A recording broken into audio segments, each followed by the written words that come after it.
Episode 3 की शुरुआत होती है। हम देखते हैं जी अपनी फ्रेंड मिनी के साथ एक मॉल में जाती है, जहां एक रेस्टोरेंट में चियोंग पार्ट टाइम जॉब करता था। जी उसे देखकर शॉक्ड हो जाती है, जिसके बाद दोनों फ्रेंड्स एक जगह जाकर बैठ जाते हैं। जी अभी भी छुप छुप कर चियोंग को ही देख रही थी।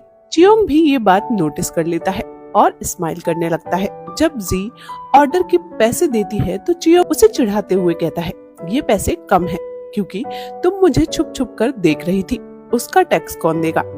अब जी काफी शर्माने लगती है।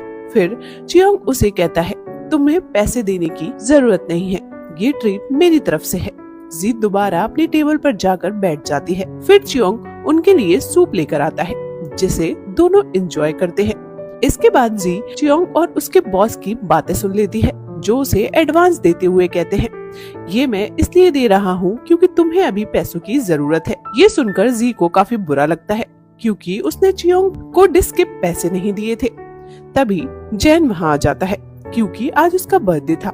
जिसके बाद सभी कराओके जाने का प्लान बनाते हैं। जैन भी चियोंग को पहचान जाता है, क्योंकि वो एक बार स्कूल में जी का भाई बनकर आ चुका था। चियोंग जी के पास जाकर उससे कहता है, अंधेरा होने से पहले घर पहुंच जाना, नहीं तो घर में सब चिंता करेंगे। जी उसे हाँ बोलकर वहाँ से चली जाती है, लेकिन थोड़ी देर बाद वापस आकर टेबल पर डिश के पैसे रख देती है, जिससे वो चियोंग की थोड़ी सी हेल्प कर पाए। सीन शिफ्ट होता है। हम इन सभी दोस्तों को देखते हैं, जो इसी मॉल में एक जगह जैन का बर्थडे सेलिब्रेट कर रहे हैं। तभी जैन कहता है, मैं इस खुशी के मौके पर आप सबको कुछ बताना चाहता हूँ।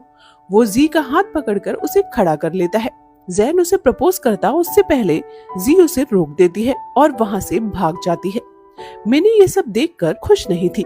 शायद वो जैन को लाइक करती थी। उसके चेहरे पर जेलसी साफ दिख रही है। जैन जी के पीछे पीछे चला जाता है। वो जी से कहता है, मैं तुम्हें बचपन से लाइक करता हूँ, तुम मेरा पहला प्यार हो। पर जी उसे साफ साफ मना कर देती है। जी बोलती है, मैं तुम्हें पसंद नहीं करती, सिर्फ एक अच्छा दोस्त मानती हूँ। ये सब सुनकर जैन रोने लगता है। जी उसे चुप रहने के लिए कहती है। तभी वहाँ चियोंग आ जाता है और दोनों की बातें सुन लेता है।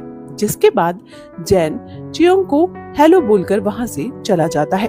अब चियोंग जी को समझाता है, ये किसी को मना करने का तरीका नहीं होता, तुम्हें पहले उसे समझाना चाहिए था। जी चुपचाप चियोंग की बातें सुन रही थी। तभी उसे याद आता है चियोंग को पैसे की जरूरत है। वो चियोंग से पूछती है, क्या मैं आपकी कुछ मदद कर सकती हूँ। चियोंग उसे मना कर देता है और उसके पैसे उसके हाथ में वापस रखते हुए कहता है, मैं तुम्हारी डिश के पैसे तो अफोर्ड कर ही सकता हूँ। लेकिन उसे ये जानकर अच्छा लगा कि जी उसकी इतनी केयर करती है। सीन स्कूल में शिफ्ट होता है। जी मिनी से बात करने की कोशिश करती है, लेकिन मिनी उससे बात नहीं करना चाहती थी। वो जी को इग्नोर कर रही थी। पहले तो जी को समझ नहीं आता कि वो ऐसा क्यों कर रही है, पर उसे भी अब लगने लगा था शायद मिनी जैन को लाइक करती है। अब टीचर स्पोर्ट्स के लिए सभी बच्चों के नाम लिख रहे थे। वो जी का नाम भी हाई जंप में डाल देते हैं, क्योंकि जी कभी भी स्पोर्ट्स में पार्टिसिपेट नहीं करती थी। स्कूल के बाद भी मिनी जी से बात नहीं करती। अब जी को ये सब अच्छा नहीं लग रहा था। खैर next day sport day celebrate किया जाता है। यहाँ हर जगह से स्टूडेंट आए थे, जहाँ जैन ने भी रनिंग में पार्टिसिपेट किया था। जब वो रेस में भाग रहा था, तब मिनी उसे चीयर कर रही थी। ये देखकर जी अब श्योर हो जाती है कि मिनी उससे नाराज क्यों है, क्योंकि वो जैन को लाइक करती है। और जैन ने जब जी को प्रपोज करने की कोशिश की तो मिनी को अच्छा नहीं लगा। जी अपनी फ्रेंड के साथ हाई जंप के लिए जाती है। तभी जैन उसके पास आकर उसे ऑल द बेस्ट बोलता है। यहाँ जी जैन को अच्छे से आंसर देती है, क्योंकि उसे चियोंग की बात याद थी। जी को ऐसे बात करते हुए देखकर जैन भी खुश हो जाता है।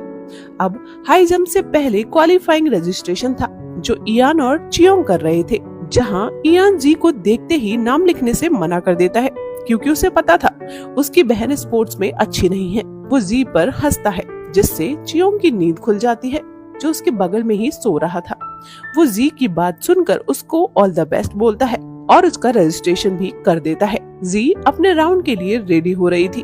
तभी चियोंग उसे एक कैप ला कर देता है और उसे तैयारी करने के लिए बोलता है। तभी इयान दोनों की फोटो खींच लेता है। जी उसे मना करती है, क्योंकि उसे ऐसा लगता था कि उसकी फोटो अच्छी नहीं आती। लेकिन इयान जी को परेशान करता रहता है, जिस पर चियोंग उसका कैमरा ही छीन लेता है जिससे जी खुश हो जाती है। अब कंपटीशन शुरू होता है। जब जी का नंबर आता है तो वो जंप नहीं कर पा रही थी। यहाँ इयान और चियोंग जी को चीयर कर रहे थे। उन्हें देखकर जी एक बार फिर फुल स्पीड से आगे बढ़ती है। हम सबको लगता है कि इस बार जी पक्का जंप कर लेगी, लेकिन जंप करते ही जी बुरी तरह नीचे गिर जाती है, जिससे उसके पैर और हाथ पर चोट लग जाती है। सभी जी के पास भाग कर आते हैं। जब इयान उसे अपनी पीठ पर उठाकर मेडिकल रूम में ले जाने लगता है, तभी जी के टीचर वहां आ जाते हैं, जिनसे जी ने चियोंग को अपना भाई कहकर मिलवाया था। वो चियोंग से पूछने लगते हैं, तुम्हारे होते हुए इसने जी को अपने कंधे पर क्यों उठाया है? ये कौन है? इससे पहले कि इयान कुछ बोलता, जी इयान का मुंह बंद कर देती है और खुद टीचर को बताती है कि ये मेरे डैड हैं। ये सुनकर टीचर काफी शॉक्ड हो जाते हैं। वो चियोंग से कहते हैं, क्या सच में ये तुम दोनों के फादर हैं?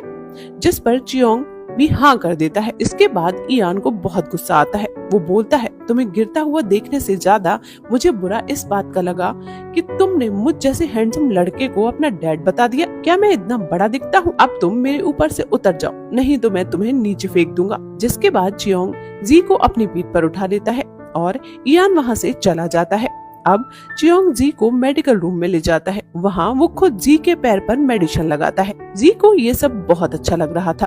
वो ये सोचकर मन ही मन खुश हो रही थी कि चियोंग उसकी इतनी केयर करता है। तभी वहाँ इयान वापस आ जाता है और जी को अपने साथ घर ले जाने लगता है। जी की नजर ग्राउंड पर पड़ती है, जहाँ चियोंग और भी गर्ल्स को मेडिकल रूम की तरफ ले जा रहा था। वो उनकी भी हेल्प कर रहा था। ये देखकर जी थोड़ा उदास हो जाती है। तभी इयान उसे चॉकलेट देता है, क्योंकि वो उसे गुस्से में छोड़कर चला गया था। जी फिर से खुश हो जाती है और आधी चॉकलेट अपने भाई को भी खिलाती है। इयान भी खुश होकर स्माइल करता है और इन्हीं प्यारी स्माइल्स के साथ आज का एपिसोड यहीं खत्म होता है। आपको मेरा एक्सप्लेनेशन कैसा लगा जरूर बताइएगा। मिलते हैं नेक्स्ट वीडियो में। तब तक के लिए goodbye and take care.